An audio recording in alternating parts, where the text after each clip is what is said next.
মতাদর্শে যারা শুনছেন সবার প্রতি আন্তরিক কৃতজ্ঞতা। আসিফ মাহমুদ সজীব ভুঁইয়া, সাকিব আল হাসান দুজনের মধ্যে গত দুদিন থেকে সোশ্যাল মিডিয়ায় যে লাগালাগি শুরু হয়েছে, স্পেশালি সাকিব আল হাসানের একটা পোস্টকে কেন্দ্র করে পরবর্তী সময়ে সোশ্যাল মিডিয়ায় যে উত্তেজনা তৈরি হয়েছে সেটা এখনো চলমান। যেই ঘটনা প্রবাহ তাতে এটা এমন একটা পর্যায়ে গেছে, বাংলাদেশ ক্রিকেট বোর্ডকে অফিসিয়াল একটা ডিসিশন বা ডিক্লারেশনের দিকে যেতে হতে পারে। সেই ডিক্লারেশনটা কি, সেই আলোচনায় আসছি। তার আগে প্রেক্ষাপটটা কি, কে জিতলো, কে এগিয়ে, এই যে সোশ্যাল মিডিয়ায় পোস্টের যুদ্ধ, এটাতে আসলে এখন পর্যন্ত কার অবস্থানটা অনেক বেশি একসেপ্টেবল, কার অবস্থান নিয়ে ধোঁয়াশা রয়েছে, অস্পষ্টতা রয়েছে।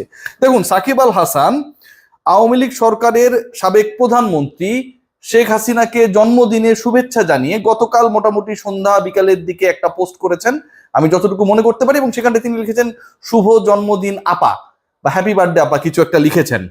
তার পরবর্তী সময়ে আসিফ মাহমুদ সজীব ভুঁইয়া যে রিয়াকশনটা দেখিয়েছিলেন, যেহেতু তিনি যুব ক্রীড়া উপদেষ্টা, বিসিবির উপর তার একটা বড় নিয়ন্ত্রণ বলেন, অধিকারের জায়গা বলেন রয়েছে, এটা অফিসিয়ালি আনঅফিসিয়ালি কেউ স্বীকার করুক না করুক থাকবে। তিনি লিখেছেন একজনকে পুনর্বাসন না করায় সহস্র গালি দিয়েছেন আপনারা আমাকে। মানে সাধারণ মানুষের perception Shakib Al Hasan is a very big star বাংলাদেশের ক্রিকেট হিস্ট্রিতে। তিনি রাজনীতি যতই করেন না কেন এই স্ট্যাটগুলোকে বা সাকিবের কন্ট্রিবিউশনের জায়গাটাকে কেউ মুছে ফেলতে পারবে না।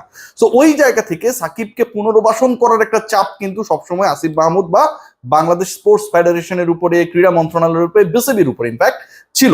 আমরা নিজের অনেক কন্টেন্ট বানিয়েছি সেটা নিয়ে, but I was right end of the discussion.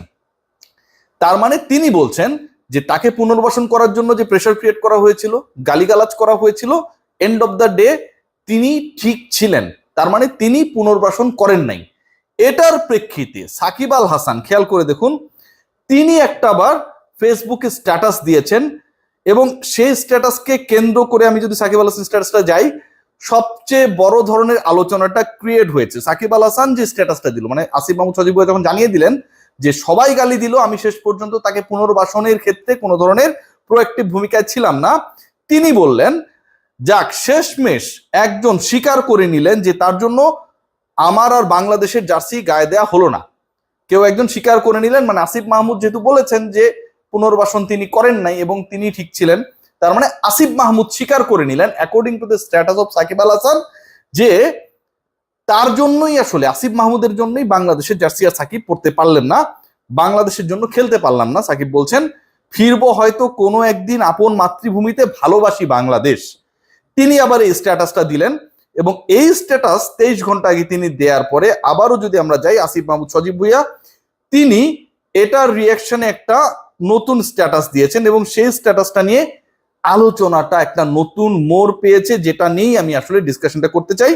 Asif Mahmud সজীব ভুঁইয়া বলছেন, তিনি বলছেন যে দেখুন 5 ঘন্টা আগে যে স্ট্যাটাস দিয়েছে, ভাইয়া আমাকে জোর করে নমিনেশন দেওয়া হয়েছিল, আমি শুধু নির্বাচনটাই করেছিলাম, আওয়ামী লীগের দলীয় রাজনীতিতে জড়িত হই নাই।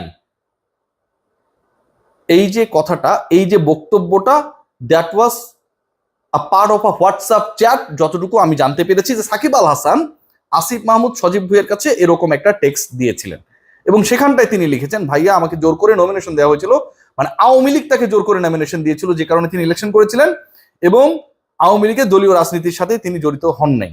এখন বক্তব্যের জায়গাটা আপনি দেখেন, এইটা হওয়ার পরবর্তী সময়ে চ্যানেল 24-এ আমরা যদি খেয়াল করি, আসিফ মাহমুদ সজীব ভুঁইয়া একটা স্টেটমেন্ট দিয়েছেন আজকেই, সেখানটায় লিখেছেন বা বলেছেন বিসিবির প্রতি আমার স্পষ্ট নির্দেশনা থাকবে, বাংলাদেশ ক্রিকেট বোর্ডের প্রতি তার স্পষ্ট নির্দেশনা থাকবে, কাইন্ড অফ অর্ডার, সাকিব যেন আর কখনোই বাংলাদেশ দলে খেলতে না পারেন।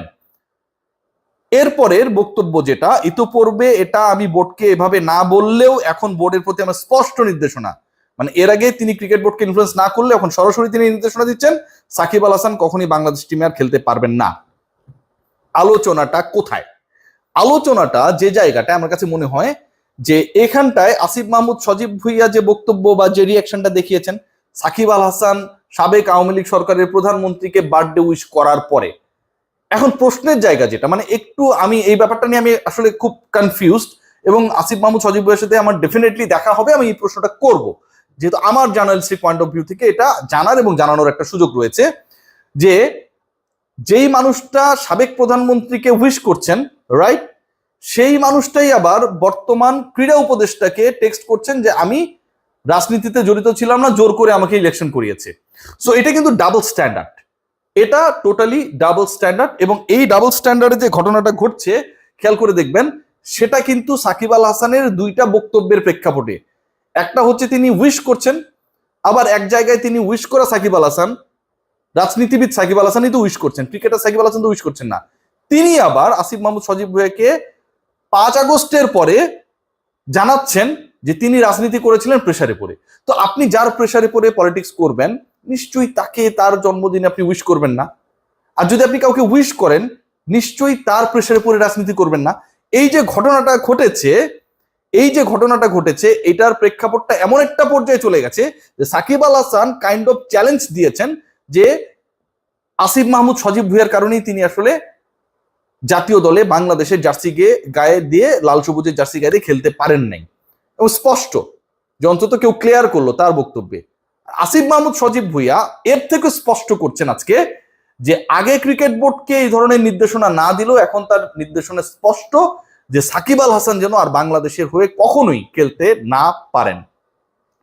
যে জায়গাটা ক্রিয়েট হচ্ছে এখান থেকে খুব ইন্টারেস্টিং একটা পয়েন্ট, সেটা হচ্ছে বাংলাদেশ ক্রিকেট বোর্ড একটা ইলেকশনের প্রসিডিউরের মধ্যে রয়েছে এবং এই ইলেকশনটা আর মাত্র 1 সপ্তাহের মধ্যে হয়ে যাবে। নতুন ক্রিকেট বোর্ড আসবে, আমিনুল ইসলাম বুলবুল সভাপতিত্বের দৌড়ে অনেক এগিয়ে রয়েছেন।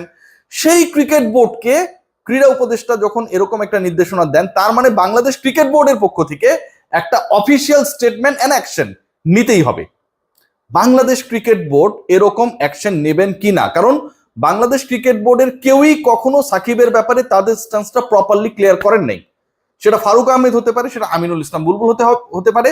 এবং আমিনুল ইসলাম বুলবুল শুরুর দিকে বলেছিলেন তিনি ফোন ধরেন নাই, পরে তিনি বলেছেন মিসআন্ডারস্ট্যান্ডিং দূর হয়েছে, এখন আমার সাথে সাকিবের কথা হয়।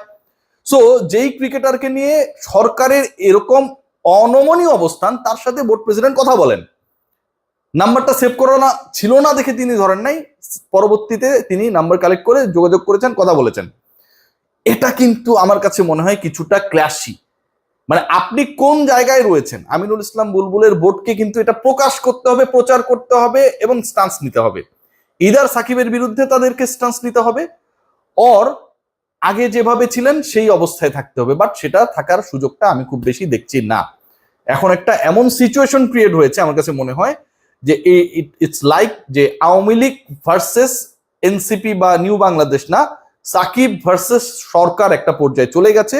যে সাকিব আল হাসান সাবেক আওয়ামী লীগ সরকারের প্রধানমন্ত্রীকে উইশ করেছেন জন্মদিনে, এবং সেটার প্রেক্ষাপটে এই আলোচনাটা এখনো চলমান। 3 ঘন্টা আগে যে রিপোর্টটা প্রচারিত হয়েছে চ্যানেল 24-এ, সেখানটায় ক্রীড়া উপদেষ্টা নির্দেশনা দিচ্ছেন যে বাংলাদেশ ক্রিকেট বোর্ড যেন সাকিবকে আর কখনো না খেলায়, এরকম একটা প্রপার স্ট্যান্স নেয়।